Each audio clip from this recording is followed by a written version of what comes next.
nezvako wakuda kusunungura.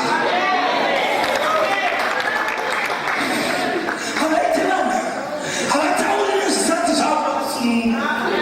Kana makuda kusunungura muchanzwa vashumiri variko vanoshumira zvekurisungirira. Kana mavaona moziva kuti ndodhongi racho, asi taipi yevanhu vacho vamuchaona havadi kuti muvaudze kuti tisu takapinda salvesheni kare, takapinda united kare, takapinda wisiri kare. Vaudzai kuti kune muchinda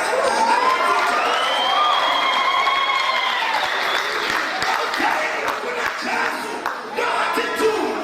Vana vache info, vana vache gifti, vanhu vanotya Jesu.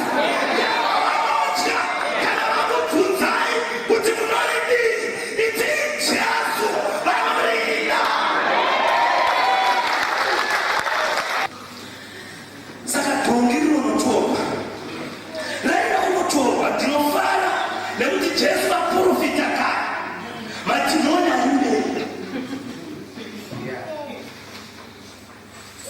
Kana masvika ndichaparidza rekusunungura kuno, asi kana masvika kumberi kune vachaparidza kuti musasunungura.